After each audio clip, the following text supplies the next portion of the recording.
1979 का साल आता है।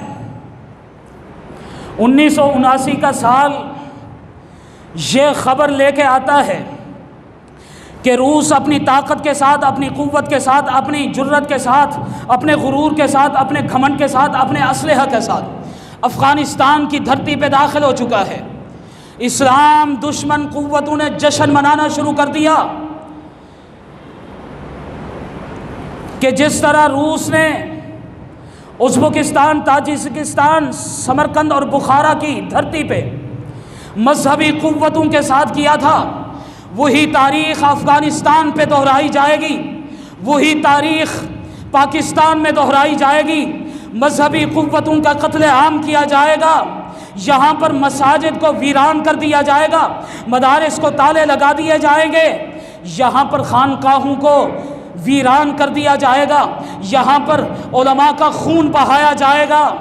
इस्लाम दुश्मन क़ुव्वतें जश्न मना रही थी, लेकिन फिर चश्मे फलक ने यह मंजर देखा कि कुछ ही अरसे के बाद टीलों भरी ज़मीन, धूल उड़ाते मैदान, जहाज़ों, टैंकों, बख्तरबंद गाड़ियों, जदीद असलहों और आहिनी मलबों का कब्रिस्तान बनते चले गए और इंसानी कब्रिस्तान उससे अलग थे। फिर एक वक़्त आता है 9/11 के बाद दुनिया का एक नहीं 57 ममालिक, ताकतवर तरीन ममालिक, मुतमद्दन तरीन ममालिक, मालदार तरीन ममालिक एक इकट्ठ करते हैं, जिसकी सरदारी अमेरिका करता है, और वह अपने लाहो लश्कर के साथ 57 ममालिक की अफवाज के साथ उसी टीलों भरी ज़मीन के ऊपर उतरता है। अकेला नहीं उतरता, उसके साथ ड्रोन तैयारे हैं, उसके पास जेट तैयारे हैं, उसके पास F-16 तैयारे हैं, उसके पास C-17 तैयारे हैं, उसके पास हमवी बख्तरबंद गाड़ियाँ हैं, उसके पास M-16 राइफलें हैं, उसके पास जदीद असलिया है, उसके पास जदीद टेक्नोलॉजी है, उसके पास रातों को देखने वाले आलात हैं, उसके पास तरबियत याफ्ता अफवाज है। अफ़ग़ानिस्तान में सैटेलाइट आकर ठहर गए, जो सैकड़ों मील दूर पड़ी हुई सोई तलक तो देख लेते थे। अफ़ग़ानिस्तान की हवाओं और फिजाओं में ड्रोन उड़ने लगे, जो इंसानी जिस्म की बू को सूंघ लिया करते थे। अपाची हेलीकॉप्टर घूमने लगे, जो फिजा से ही घरों की तलाशी ले लिया करते थे। उनके पास जैसी कटर बम थे, जो पहाड़ की संगलाख चट्टानों के ऊपर गिरते गार के दिहानों तक पहुंच जाते। उनके पास सब कुछ था।